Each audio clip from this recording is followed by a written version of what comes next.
Neapdomīgi virzoties uz priekšu, mēs nevis panākam produktivitāti, bet radam šo ilūziju, ka viens cilvēks izdara vairāk un mēs vienkārši vairāk izdedzinām. Pateicoties tam, ka mēs esam neliela valsts, ja, un mums ir iespēja saņemties, mēs varētu ieņemt vietu unikālu priekš pasaules un Eiropas, kā testēšanas vieta priekš lieliem globāliem spēlētājiem, priekš ieiešanas smagi regulētā Eiropas tirgu.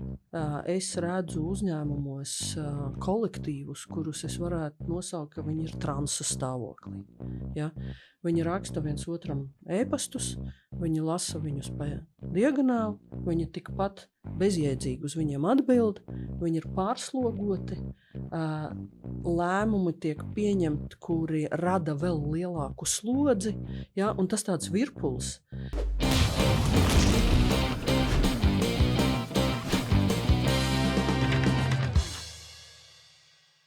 Šajā superspējas epizodē pētīsim, kā mākslīgais intelekts var ietekmēt veselu valsti, vairākas valstis, un arī nacionālā līmenī ietekmēt virzību, kā tas var ietekmēt uzņēmējdarbību. Ko tad mākslīgais intelekts var dot uzņēmumiem, un kā tas viss sanāk kopā, un ko mums kā cilvēkiem, kā mēs visā šajā kontekstā arī iekļaujamies. Tāpēc esmu aicinājusi divas supersievietes uz šo epizodi, kas var sniegt ieskatu un ir spējīgs pat dot rekomendācijas nacionālā līmenī un ikdienā sadarbojās ar uzņēmumiem un organizācijām, kas virza mākslīgā intelekta ieviešanu Latvijā un arī nacionālā līmenī.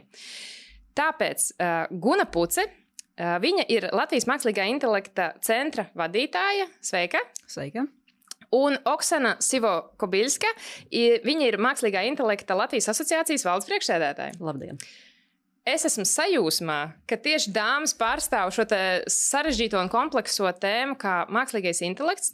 Tad aprunāsimies, jo jūs tiešām esat tie cilvēki, kas ir spējīgi virzīt un ietekmēt mākslīgā intelekta ritējumu Latvijā.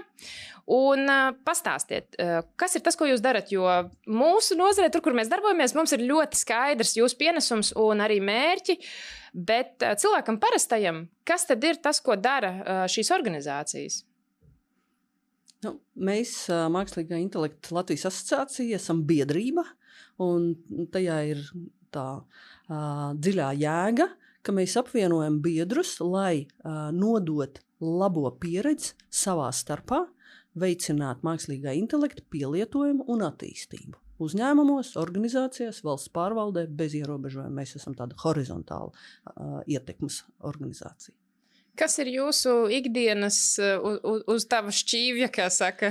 Ikdienā tas nozīmē sameklēt Latvijā risinājumus mākslīgā intelekta jomā no vienas puses, un tos potenciālos lietotājus, kuri varbūt vēl nezina par tiem risinājumiem, un noorganizēt, ka viņi atpazīst viens otru. Tas ir vai konferences formātā, tas ir individuāli tikšanās formātā, tas ir konsultāciju formātā. Mēs esam biedrība, kura stimulē, ka mākslīgais intelekts ir izprasts, pielietots, un veicina konkurētspēju gan uzņēmumu, gan valstī.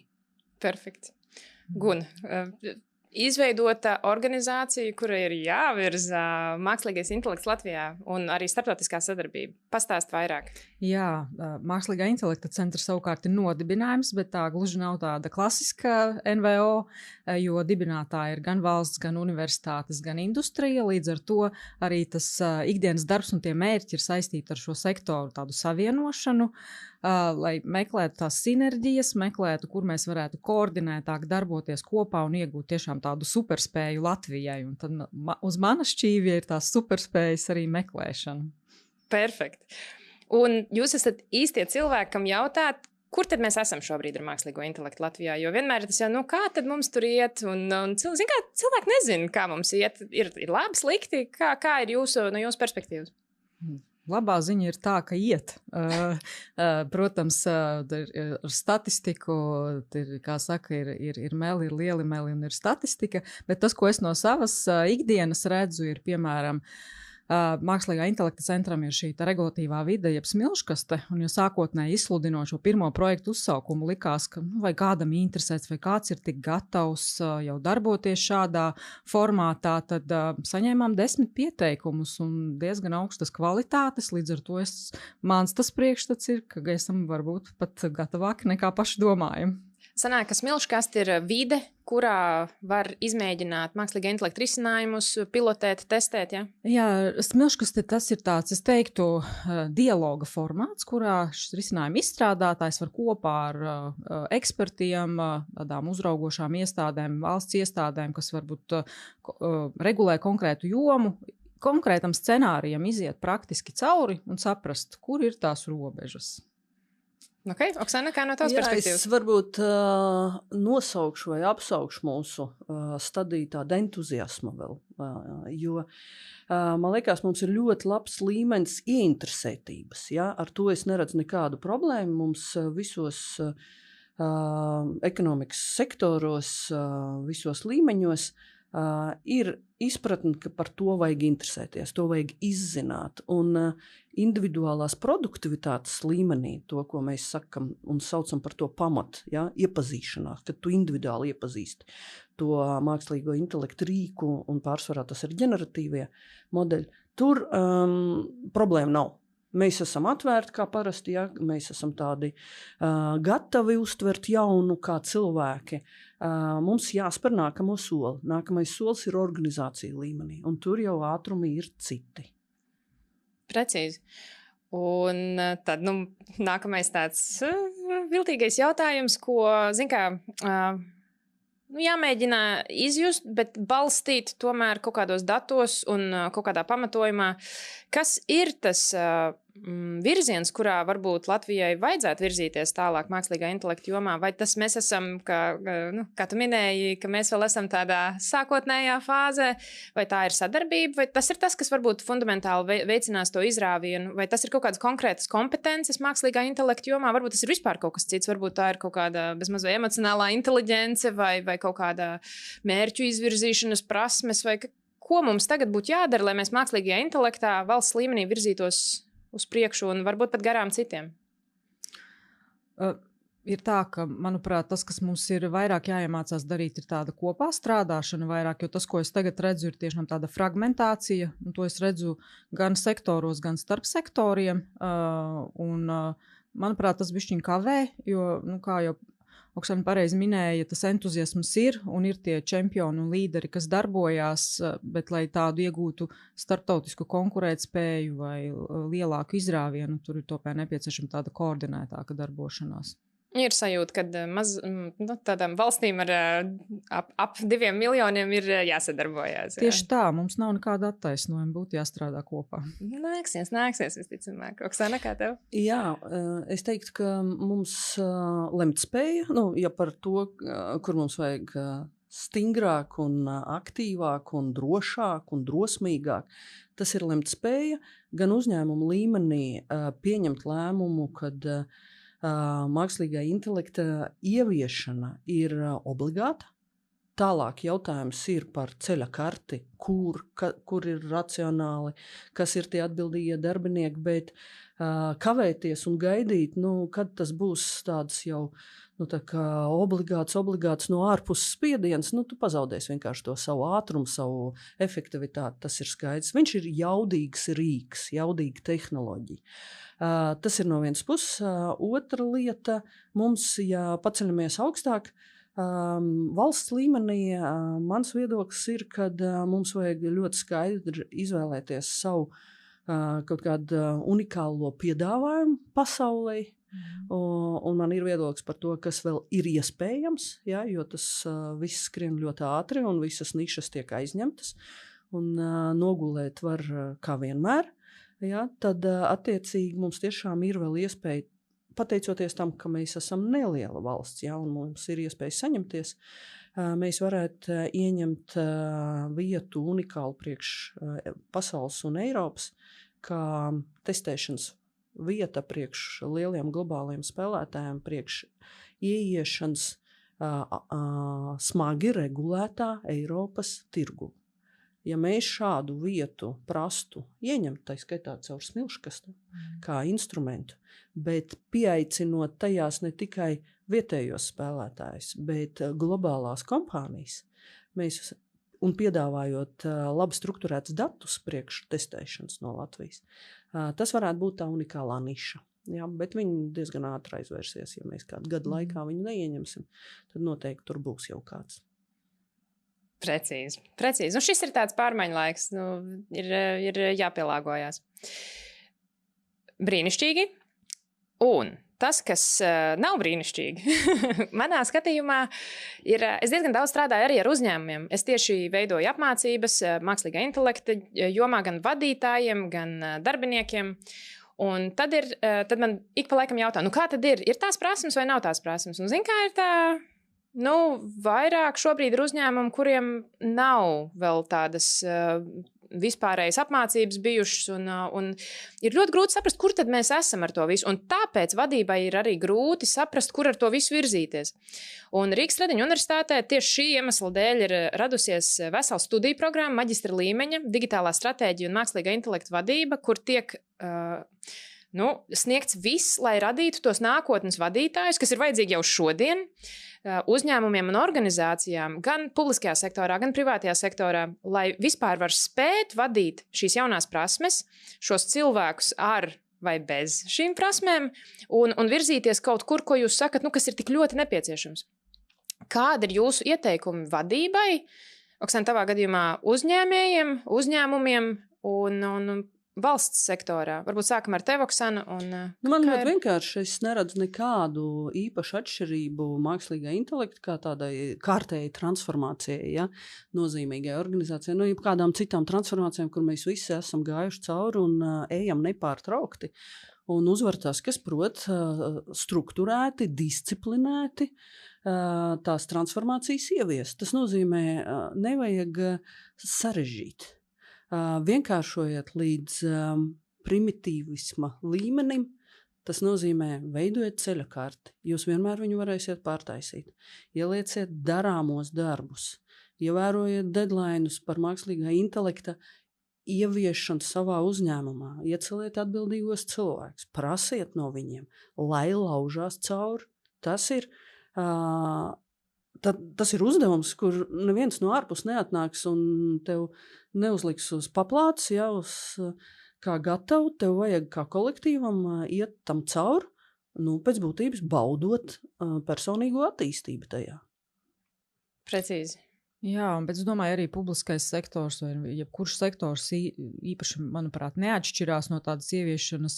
Tāds mans novērojums ir tomēr saprast, ka tas vismaz sākotnēji tas ir vadības līmeņa stratēģisks jautājums. Tas nav tā, ka iepērkam mākslīgo intelektu kilogramos, nosēdinam viņu IT nodaļā ar cerību, ka tur viss pats no sevis notiks, jo tas tomēr ir par procesiem, par to, ko mēs gribam atrisināt, ko mēs gribam sasniegt, un dienas beigās, kam tad ir atbildība par procesa iznākumu. Līdz ar to es teiktu, ka vadībai tas ir jāņem kā savs jautājums, vai tu jau esi ar tām nākotnes vadītāju prasmēm vai nē, bet tam ir reāli ir jābūt uz valdes, uz iestādes vadītāju šķīvi šodien. Tieši tā. Ir reti, kad vēsturē ir tādi mirkļi, kad ir, var nekļūdīgi teikt, ka šito vajadzētu tā kā virzīt, vajadzētu apgūt, vai šīs prasmes būs noderīgas, kad var tā droši diezgan teikt. Un kas tad ir tie lielākie šķēršļi? Caur to es mēģinu saklausīt arī es un arī klausītāji, varbūt kā atbalstīt, sadarbojamies. Un kas ir tie šķēršļi? Varbūt, ka mēs viņus nevaram ietekmēt, bet kādi ir šķēršļi un kā jums palīdzēt virzīt šos te visus jautājumus? Pēc būtības es domāju, ka tie šķērsli ir tādi mūsu uzvedības paradumi. Ja? Mums ir barjeras viegli komunicēt. Ja? Tāda mūsu sabiedrības tāda rakstura īpašuļa. Komunicēt par ko ieteikums būtu, ja sākam no pašiem pamatiem, katru nedēļu savā organizācijā, cik maziņa, cik liela viņa nebūtu, veltiet pusstundas kalendārā laiku, nosauksim to par rīta kafiju ar mākslīgo intelektu, kur tie, kas eksperimentē, cilvēciskā valodā dalās ar saviem kolēģiem, ko viņi ir panākuši, ko viņi ir izdarījuši, kāds fans viņiem ir sanācis, ja? Kādi neveiksmīgi risinājumi vai vienkārši pieredze. Ja? Tas ir tas bāzes līmenis. Atkal tas viss ir par dalīšanās. Ja? Mums vajag no vienas puses apzināties, ka mēs esam viena komanda. Ja? Tie 2 miljoni nepilni, tā ir viena komanda. Tas ir nelielas starptautiskas kompānijas darbinieku skaits. Ja tā, benchmarkot. Attiecīgi mums šai nelielai kompānijai vajadzētu saprast, ka mums visiem kopā jāiet uz priekšu ātrā tempā. Lai ātrā tempā viens otram pastāst, palīdz, tas tādā individuālā līmenī. Nākamais, es pilnīgi piekrītu tam akcentam par to, ka procesi, mākslīgais intelekts dominējoši pielietojuma joma ir procesu efektivizācija. Mums vēsturiski, jebkurā kompānija ir atbildīgie par procesu efektivitāti. Viņi ir tie galvenie kompetenci turētāji, un, godīgi sakot, mākslīgais intelekts stimulē viņus vēlreiz iet savam pamata pienākumam efektivizēt procesu. 80% gadījumos viņi nonāk, ka ne mākslīgo intelektu vajag pielietot. Bet tas ir nepārtraukts darbs, tīrīt savus procesus. Ja? Un tas ir atkal par disciplīnu, par ātrumu. Es teiktu, vajag vienkārši darīt visu 5 reizes ātrāk. Man liekas, vajag darīt, jo problēma brīžiem ir tāda, ka mēs baidamies no kļūdām, nezināmais un tā nenoteiktība ir milzīga, mēs baidamies kļūdīties, tāpēc mēs gaidām kādu mirkli un mēs sastingstam, bet īstenībā caur darīšanu un testējot šīs robežas mēs arī varētu iet uz priekšu, tā ka vienkārši ir jāsāk darīt. Es vēl iesturpināšu savu viedokli par to, ka ja komerc uzņēmumos mums diezgan skaidri ir pārvaldības konstrukcija un pārmaiņu ieviešanā, tad valsts pārvaldē publiskā sektorā es noteikti pievērstu uzmanību, ka mākslīgā intelekta risinājumi īpaši tādās unificētās funkcijās mums vajag pierast pie daudz centralizētākas pieejas. Mūsu tāda ļoti fragmentēta tehnoloģizācija valsts pārvaldē mākslīgā intelekta ērā nav iespējama. Tie būs diezgan dārgi risinājumi. Un tev ir unificētas funkcijas valsts pārvaldē, kā arī komerces sektorā. Piemēram, tev ir personāla pārvalde, tev ir finanšu pārvalde. Ja? Finanšu pārvalde vienā ministrijā un finanšu pārvalde otrā ministrijā vai lielā korporācijā ir daudz kas kopīgs. Un tie risinājumi, iepērkot vienu risinājumu, apmācot tam risinājumam vienā ministrijā, mēs nevaram atļauties otrā ministrijā, ja?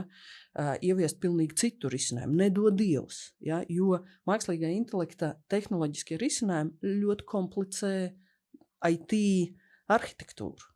Un tas mums ir ļoti liels izaicinājums valstī, jo mēs pa 30 gadiem esam uzkrājuši kompleksu, tādu mantojumu jau, tehnisko parādu, ja? Un tur viss sāk ķerties. Ja? Un ja mēs tagad vēl tur katrs iebāzīsim pa vienam risinājumam, tas nebūs pārvaldām. Jā, pilnīgi piekrīt. Un Latvijas publiskais sektors jau šos ceļu ir sācis, funkciju centralizāciju, bet vienkārši mākslīgais intelekts ir vēl viens arguments, kāpēc tas ceļš ir jāiet un jāiet straujāk, jo tas ir gan par risinājumu arhitektūrām, gan par datiem. Jo tie arī var būt fragmentēti pašlaik ļoti daudz dažādās sistēmās, kuras savā starpā var nesarunāties. Līdz ar to, protams, tie centieni ir vienkārši jāturpina. Un uz šī visa fona, kas tad ir tas, kādas prasmes būs nepieciešams? Ko studēt? Ko mācīties? Varbūt kāds kursiņš, varbūt kāda mūža izglītības programma vai kaut kas, ko ķert, ko grābt? Ko jūs novērojat? Es nezinu, man liekas, tādas cilvēciskās prasmes, arī daudz vispār tāda sistēmiska skatīšanās, kopsakarību ieraudzīšana. Jā, tas ir uzreiz pirmais, kas nāk prātā, kaut kas tāds cilvēcīgs. Es noteikti piebiedrojos tam viedoklim, jo rīki un viņu apgūšana, tas tāds higienas faktors. Un vēl ņemot vērā, ka tie rīki attīstās abnormāli strauji, ja, tu tur nevar būt tas pionieris, ja, kurš tikai ķer tos visus jauninājumus. jātur līdzi, jāapgūst vispārinātos un savas jomas specializētos, jāizzina, jo pēc būtības tu esi tās industrijas radīšanas pašos pirmsākumos, un viņi tiek tikai radīti, kuri paliks uz ilgo palikšanu, vēl atvērts jautājums. Savukārt, vai tu kā cilvēks būsi spējīgs sadarboties ar tiem rīkiem ne kā piedēklis, bet kā vadītājs tam rīkiem? Tas ir liels izaicinājums tev kā cilvēkam un tavai domāšanas spējai, kritiskai domāšanai, ja, kas nozīmē atpazīt patiesību no nepatiesības, kura ir noformulēta tik skaisti, ka tev jau liekas, ka tā ir patiesība. Un mākslīgais intelekts ar to mums ļoti liels izaicinājums uzstāda kā cilvēkiem. Tādēļ, es teiktu, ir vērts izglītoties. Un filozofija arī ir tā skaitā virziens, kuru, man liekas, tuvākā laikā mēs piedzīvosim lielu pieprasījumu. Filozofi sāks būt pieprasīti un varēs dabūt darbu. Tieši tā, jo cilvēku funkcijā paliek noteiktā pēdējā robeža noteikti, kas ir labi, kas ir slikti. Un pat likumdošanas ietvaros, Eiropas regulu ietvaros par mākslīgo intelektu, galvenais, ko tā regula mēģina regulēt, ir, kas ir labi, kas ir slikti priekš cilvēka, priekš sabiedrības. Tas nav par tehnoloģiju. Tas ir par to, kur mēs viņu pieļaujam, kur mēs viņu nepieļaujam. Ja pieļaujam, kā mēs saprotam tās smalkās robežas. Ne jau balts, melns, ne jau tajā būs izaicinājums. Būs izaicinājums tajā pelēkā zonā. Precīzi. Tas, ko es novēroju arī strādājot ar uzņēmumu vadību, vienas no pieprasītākajām apmācībām šobrīd ir tieši augstākajā vadības līmenī, kā vadīt mākslīgā intelekta darba spēku un darba spēju. Tas ir jauns laikmets, kurā mēs ieejam, ka tagad šie rīki, gan advancētāki, gan lielie valodu modeļi, visādas ģeneratīvās tehnoloģijas, viņas ļauj multiplicēt, pavairot tās spējas, kas ir jau mūsu esošajiem darbiniekiem. Tad mēs varam ātrāk vai noiet uz grunti, vai arī ātrāk sasniegt savus strateģiskos mērķus. Ja mērķi ir izvirzīti labi, tad mākslīgais intelekts var palīdzēt vairot, ātrāk sasniegt viena darbinieka spējas, multiplicēt uz 100. Jautājums ir, vai uzņēmums tam ir vispār gatavs, vai darbinieki tam ir gatavi, vai mūsdienās darbinieki ir gatavi vadīt. Kādam nāksies to visu augstākā vadība nevadīs mākslīgā intelekta rīkus un palīgus un aģentus, un tad to vajadzēs darīt darbiniekiem. Un bieži vien tā problēma ir, ka cilvēks varbūt ne līdz galam māk pat pats sevi vadīt kaut kādos gadījumos, varbūt jaunie darbinieki. Tad pēkšņi viņiem ir jāvada komandas, ko arī ir jāiemācās vadīt. Un tagad ir jauna veida komanda, mākslīgā intelekta komanda, kas ir jāplāno, cik tālu uzņēmums un vadītājs plāno, bet tur 3, 5, varbūt arī 10 gadu griezumā kaut kur plāno diezgan tālu, bet šajos mainīgajos apstākļos var ārkārtīgi grūti darīt. Līdz ar to jautājums ir, ar šī jaunā darba spēka un jaunās darba spējas iestāšanos, kā jūs redzat Latvijas attīstību mākslīgā intelekta kontekstā? Tur tālākos 5, 10 gadus, kur mēs varētu nokļūt ar to visu, vai kur mums vajadzētu ar to visu nokļūt? Kopumā, manuprāt, arī tas, kas jau ir izgaismots kā problemātika, ir produktivitāte, bet te ir atkal jautājums par kā mēs to tieši izdarīsim, šīs spējas, jo tas, ko es tikko arī lasīju viedokli no Emerging Latvija, kad arī neapdomīgi virzoties uz priekšu, mēs nevis panākam produktivitāti, bet radam šo ilūziju, ka viens cilvēks izdara vairāk un mēs vienkārši vairāk izdedzinam. Un tur atkal jāmeklē ir kāds balans. Īstenībā tiem mērķiem būtu jābūt skaidriem, lai nav tā, ka mēs tajā ceļā it kā uz kādiem mērķiem izdedzinam cilvēkus reāli.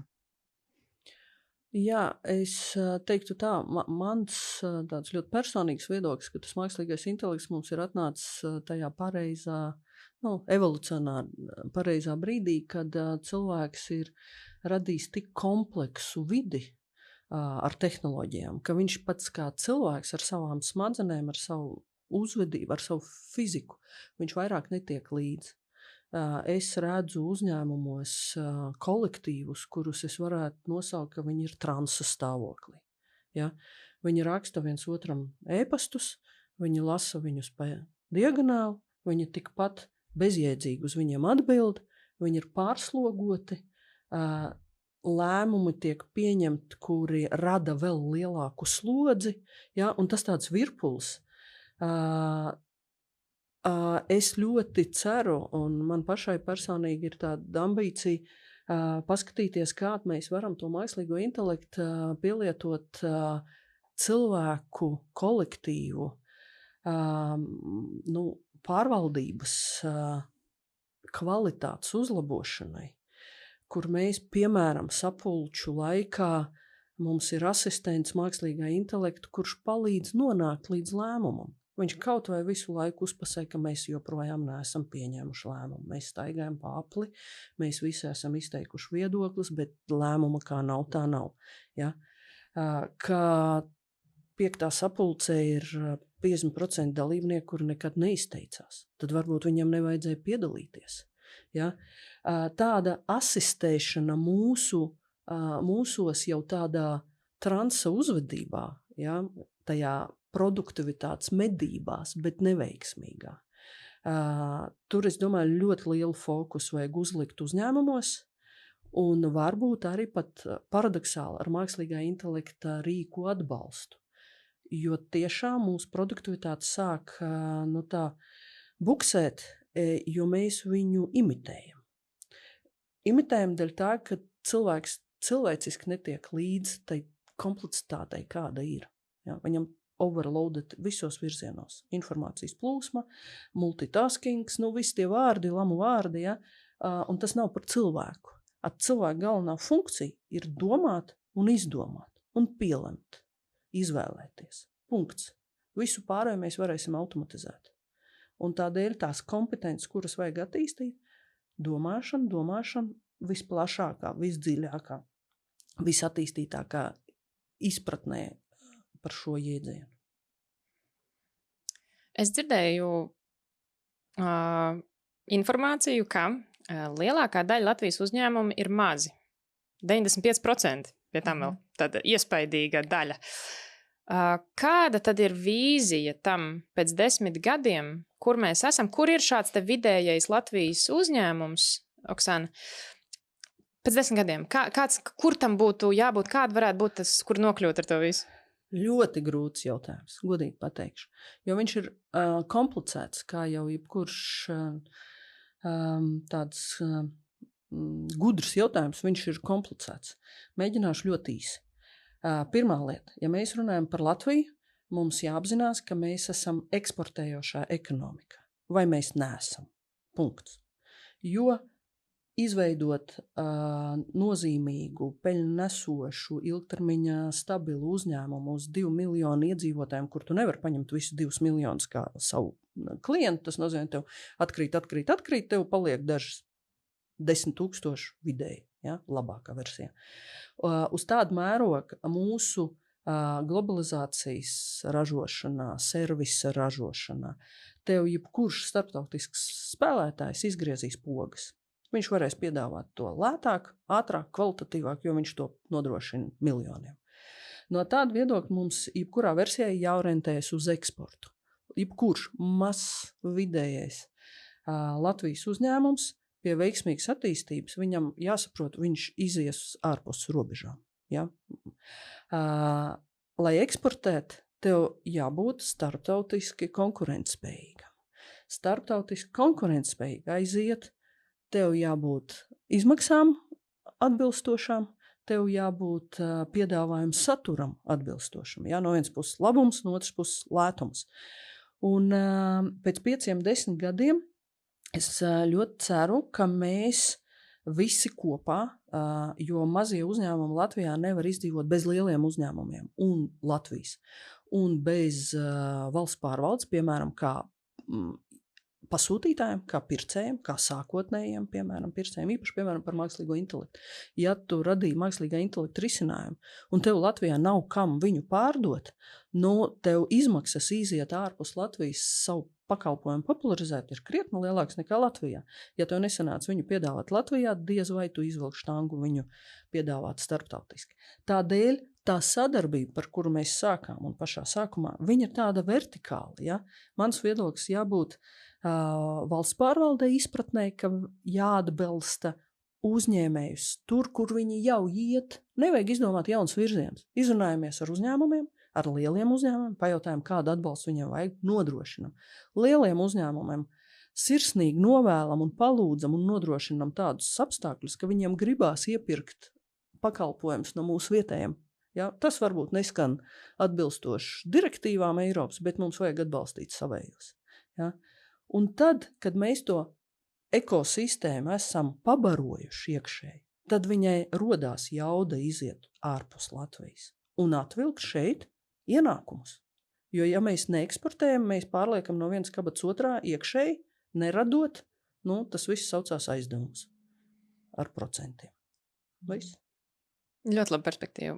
Guna, tas viss valsts līmenī. Pēc 10 gadiem Latvija, kur viņa varētu nokļūt vai kur vajadzētu nokļūt, kā tas viss varētu tādā vīzijas līmenī izskatīties? Manuprāt, Oksana jau ļoti labi iezīmēja. Man liekas, tās arī nevajadzētu šo arī pārāk sarežģīt un meklēt tur entos virzienus. Man liekas, tādās pamatlietās tā izšķiršanās un izpratne par to, ka eksports ir tā lieta, uz ko ir jāiet. Un tas, ko es arī redzu ikdienā runot par to, kā publiskais sektors varētu atbalstīt uzņēmējus. Bieži vien to, ko uzņēmēji redz, ir kādu atbalsta zīmi, ka mēs esam ok, jo tiem starptautiskiem partneriem, skatoties uz uzņēmumu no mazas valsts, viņiem der jebkas, atbalsta vēstule, zaļā karotīte, vienkārši pasakot, ka jā, tas ir īsts, mēs viņu atbalstam. Citreiz pat tik vienkāršs solis var daudz ietekmēt. Pilnīgi piekrītu, un, protams, ja sapņot, tad es sapņot kā pilsonis par to, ka viss mūsu augstākā vadība ir labākie lobētāji pasaulē mūsu uzņēmēju darbībai. Ka mūsu top vadītājiem ir atvērts visu lielo korporāciju durvis. Jebkura lielā korporācija uzņems pirmās personas no valsts. Braucam, uzliekam KPI, vienu vizīti ceturksnī pie lielās korporācijas, varbūt neskaļi, varbūt individuāli, ja? Tas nav PR mērķa ietvaros, bet aizbraucam un veicam tiešās pārdošanas aktivitātes. Un atveram durvis, kā Latvijai nevienkārši uzņēmumus tur aizvilkt. Ja? Mums varbūt vēl pat preces tās nav, bet mums vajag pasolīt lieliem spēlētājiem, ka Latvija būs ļoti draudzīga. Pieņemt šeit investīcijas, jo ko nozīmē pieņemt šeit starptautisko spēlētāju, tas pieņemt šeit investīcijas. Viņas var būt dažādā veidā. Atver kādu ofisu, uzbūvē kādu data centru, ja, rada kaut kādu pasūtījumu kādam mūsu mazam uzņēmumam. Ja. Attiecīgi tas viss nodrošinās naudu plūsmu uz Latviju. Tas ir galvenais šobrīd mērķis. Mūsu valsts stiprumam vajag naudas plūsmu, ienākošo, kvalitatīvu, ilgtermiņa, stabilu, un tas nozīmē uz augstām kompetencēm balstītu. Brīnišķīgi, lai sanāk. Tas, varbūt tas ir mans kaut kāds IT nozares kretīnisms, bet es tomēr nāku, jau pārāk daudz gadus darbojos IT nozarē. Ko man gribētos redzēt pēc 10 gadiem ir jaudīgākie, pieprasītākie profesionāļi pasaulē, ka viņi nāk tieši no Latvijas. Es gribētu redzēt, ka tās kompetences šeit ir tik stipras, ka mūsēji ir pieprasīti visur, bet izvēlās strādāt mūsu uzņēmumos, kā Oksana brīnišķīgi iezīmēja, kad būvējam to vertikālo, kad tiem lielajiem vajag tos mazos, un mēs visi kopīgi virzamies starptautiskā līmenī, mēs jau sākotnēji domājam globāli ar mūsu vietējiem ārkārtēji kompetentiem speciālistiem, jo es zinu, esmu pastrādājis gan ārvalstīs, gan Latvijā, tieši IT nozarē, programmēšanā, izstrādē. Mums ir fantastiski gudri cilvēki. Un viņus pieliekot pie pareizajām kompetencijām, iedodot pareizās iespējas. Un tagad ir pēdējais mirklis vēl, lai lektu iekšā tajā mākslīgā intelekta vadībā un arī tajās vadības kompetencēs. izstrādes kompetencēs. Mākslīgais intelekts ietekmēs, jā, ir jāizvērtē, ir jāpadomā, un ir vajadzīga prāta elastība, kas, manuprāt, arī ir viena no jaunajām tām kompetencēm, kad ir jāspēj apgūt ātri, apgūt jaunas lietas un pielietot viņas. Tāpēc es novēlu Latvijai miljonus jaunus speciālistus, kas spēj virzīt mūs visus, atbalstīt un savienot, lai mēs kopīgi virzamies. Man ir risinājums tam. Aiziet. Lai tas notiktu, vajag izdarīt to, kas notika jau ar IT un biznesu uzņēmumās. Mēs jau tagad vienmēr apsmējam, kad mēs sakam, tas ir IT projekts. Ja? Nemēdz būt IT projekts. Vienmēr tas ir saplūdis. Ja? Viss nevar vairāk pastāvēt atsevišķi izglītības sistēma un izglītības iestādes, kas gatavo šos profesionāļus un atsevišķi īpaši lielie uzņēmumi, kur pēc tam gaida tos profesionāļus. No pirmā sola, no pirmā kursa jāsapludina lielo uzņēmumu pieprasījumu un profilēšanu ar izglītības iestādes apmācības kursu. Kā tikai jūs dabūsiet šo līmi tādā maksimālā veidā, jūs radīsiet to rūpnīcu, to profesionāļu rūpnīcu, kas arī paliek šeit. Precīzi. Tā arī jādara. Uz to arī virzamies, bet pamēģināsim vēl superpraktiskā līmenī. Pavisam nelieli, ātri jautājumi, kas palīdzēs varbūt cilvēkam parastajam, jebkurai mammai, jebkuram tētim, kas šobrīd klausās, un jebkuram jaunietim, vienkārši praktiski. Tie ir vienkārši interesanti, ko jūs ikdienā lietojat un kādas rīks izmantojat. Respektīvi, tādi ātrie jautājumi, ātras atbildes, iziesim cauri, lai jebkurš no šīs podkāstu epizodes var aizgūt arī, ko tūlīt darīt un kas ir varbūt virziens iedvesmai. Kādus rīks jūs izmantojat ikdienā un kam? Maksas, bezmaksas, attēlu ģenerēšana, palīgu veidošana. Kas ir jūsējais? Man ir rīku kopums, kas man palīdz, cik man daudz sanāk uzstāties, man ir vairāki rīki ar prezentācijas, kas veidojas, izmantoju maksas versijas, ir gan Gamma, gan Beautiful AI, Agent, kas ir video ģenerēšanai, tie man iet spēcīgi apritē, un Claude un ChatGPT arī dažādiem ikdienas uzdevumiem. Super! Es esmu ļoti fokusēts lietotājs. Es maksimāli apaudzēju maksas GPT versiju ar asistentiem. Pa katru jomu, kas man dzīvē ir svarīga, es esmu uztaisījusi asistentu, un es to iesaku tiešām no iesācējiem veidot sev specializētos asistentus, sākot ar veselības asistentu. Ja? Beidzam uzdot stulbus jautājumus saviem ārstiem, piedošana man tagad kritizēs, ja? Bet tāda felčera līmenī, ja? Manuprāt, GPT chatu pilnīgi var lietot. Ja? Attiecīgi savas profesionālās jomas domu biedrs, oponents galvenais. Galvenais viņu nostādīt kā oponentu, nevis dziedātāju līdzi, jo tad viņš dzied ļoti skaisti līdzi, un tu esi ideāls. Ja?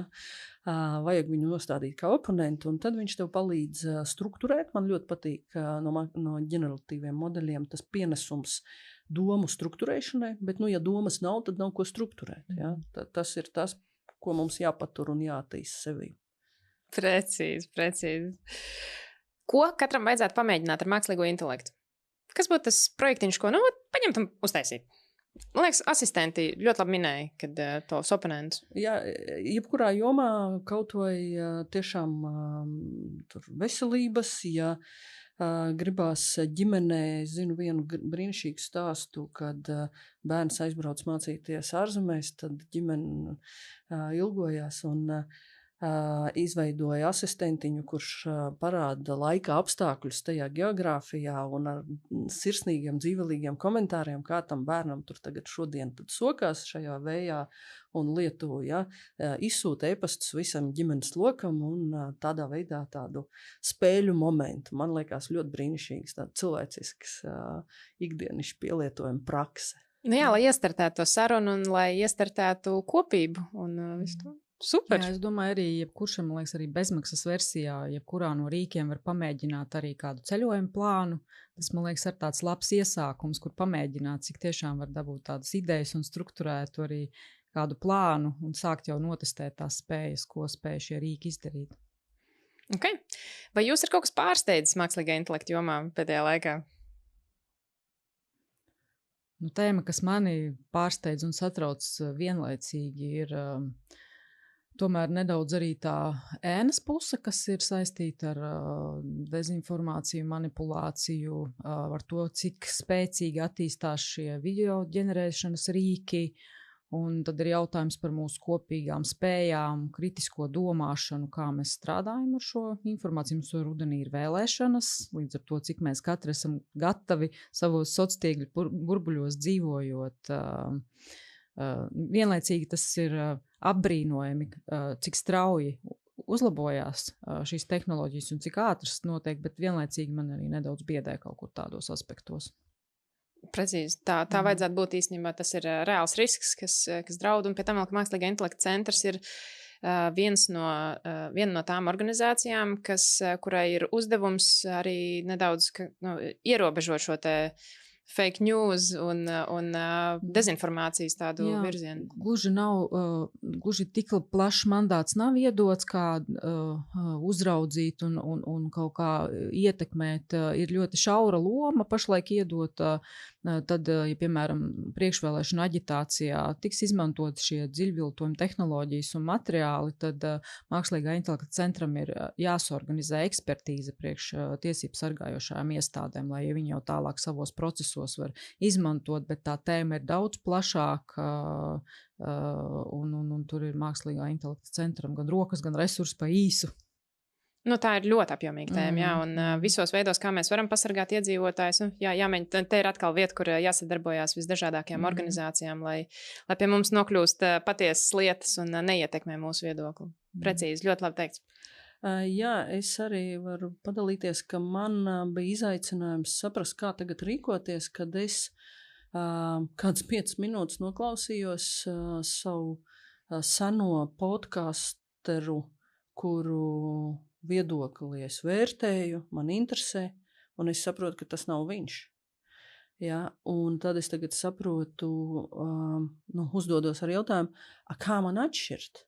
Ja, un es varēju to atšķirt tikai tādēļ, ka es ļoti daudz esmu redzējusi. Un es nosacīti saprotu, ka šis cilvēks, piedošana 95-gadīgais, viņš nevar tā ar rokām, ja, tur podcastu ietvaros māt un uzvesties tik emocionāli, ja, viņš tā neuzvedās. Un tikai tāda mana pieredze, ka es zinu, kā tas cilvēks ilgtermiņā uzvedās, es varēju tā kā apšaubīt, ja, par to kritisko domāšanu.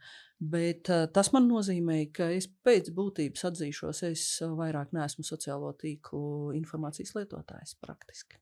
Es to sauktu, es neesmu tīklu lietotājs, es esmu joprojām atsevišķu personāliju viedokļa klausītājs.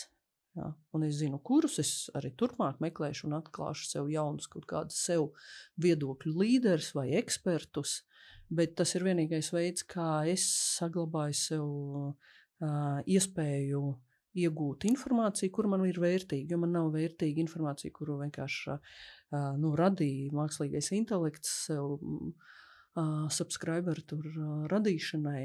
Man vajag cilvēku kā avotu. Un tas ir vienīgais, un te mēs redzam, kā tas atkal mainās, ekspertu loma atgriežas ļoti nozīmīgā līmenī, jo tas būs ekskluzīvi, tas būs ļoti dārgi. Tieši tā. Okay. Vai esat novērojuši tad kaut kādus reālus ieguvumus no mākslīgā intelekta tehnoloģijas pielietošanas? Cik laiku jums ikdienā tas iekonomē? Man patika es kādu laiku atpakaļ vēl dzirdēju no viena mākslīgā intelekta jomas eksperta Latvijā vienkāršu uzstādījumu. Mediet, ietaupīt no savas iepriekšējā darba pieredzes 1 dienu nedēļā. Un tas, protams, tad tev atliek izvēlēties, ko tu dari ar to 1 dienu nedēļā. 99% no mums sāk strādāt vienkārši vairāk. Ja? No tāda viedokļa atkal dziļš jautājums, ko mēs jau pieskāramies par efektivitāti, kas tas tāds ir. Vairāk un vairāk sevi noslogot, un laist cauri sev, tas nav efektivitāte. Vajag radīt vērtību. Ja? Un no tāda viedokļa vērtības ziņā man mākslīgais intelekts, atkārtošos, ir labs brainstorming partners. Kad es gribu kaut kādu ideju attīstīt tālāk, es varu parunāties struktūras ietveros, attīstīt savas domas, punkts. Un strukturēt materiālus. Ja. Jā, man lielākais, laikam, tāds laika ietaupījums ir tad, kad man ir tā sava doma un vēstījums, ko es gribu pateikt, tomēr tās prezentācijas. Agrāk es pavadīju ļoti daudz laika gatavojot prezentācijas, tagad tas ir minūšu jautājums, citam rīkam var būt ilgāk, bet tikmēr tu aizēji padzeries ūdeni un atnāc atpakaļ un ir gatavs. Precīzi, un tas jau nenozīmē, ka domas ir ģenerēts vai ka viedoklis ir ģenerēts, bet vienkārši tiek noņemts viss tas praktiskais darbs, tur pabīdīt, salikt, sarakstīt. Tas viss liekas, ka, uztais prezentācija, bet realitātē tas ir vairākas stundas reizēm. Jā, tas sanāk nav nepieciešams asistents cilvēks, kas dara tādas lietas, bet to var izdarīt arī mākslīgais intelekts. Tieši tā. Okay, pēdējais jautājums iedvesmai, pozitīvam finišam. Kurā mirklī jūs sapratāt, ka mākslīgais intelekts ir wow? Varbūt bija kaut kas tāds, rekā, es nezināju, ka šitā var. Man tagad patīk, kā mākslīgā intelekta rīki ar Excel strādā. Tas ir tāds, kas man, par cik es būvēju organizāciju no nulles un daudz ir visādas tabulas un finanšu prognozēšanas un strukturēšanas un pārstrukturēšanas. Tas man bija wow, ka to tā var ar vienu klikšķi. Jā, piekritīšu tiem cilvēkiem, kam ikdienā Excels ir tāds rīks, ja, to, ko tagad var ar mākslīgā intelekta paplašinājumu viņā optimizēt, tas ir, protams, liels brīnums. Un atkal atgriežoties pie tā, kad tev jābūt spējīgam pārbaudīt. Un, ja tu nezini, ja komercsektorā, ja tu nezini, no kā tā peļņa sastāv tam produktam, ja, un tev mākslīgais intelekts tikai to saģenerē, tad tu nekad nevarēsi pamanīt, ka viņš pārprat tev. Viņš jau tev nemelo speciāli, ja? Viņš pārprat tev jautājumu. Un tādēļ viņš iztumi, kas man tiešām fascinē, tas skarbums apstākļos esošos pasaulē, mākslīgā intelekta pielietojums stumi tev uz augstākām kompetencēm. Tu ar esošām kļūsti vairāk nevērtīgs kā darba ņēmējs, piemēram, kā eksperts, kā speciālists, kā darba ņēmējs. Un tev ar mākslīgo intelektu ir iespēja sev izstumt tajā nākamā kompetenču līmenī, spēju līmenī, jo viņš atņem to, kas vakardien tika pārdots. Ja, no tavas puses. Tev rītdien jāpārdot no savas cilvēku puses kaut ko vēl advancētāk. Un tas tā skriešana ir skarba. Tieši tā. Okay. Paldies, dāmas, par brīnišķīgiem viedokļiem, par brīnišķīgu ieskatu. Es tiešām ceru, ka jums viss izdosies, lai Latvija virzās tālāk, augstāk, ātrāk, labāk. Un tiešām. Mums izdosies. Precīzi, mums visiem kopā. Paldies, Guna, paldies, Oksana, veiksmi un izdošanos. Jā, paldies.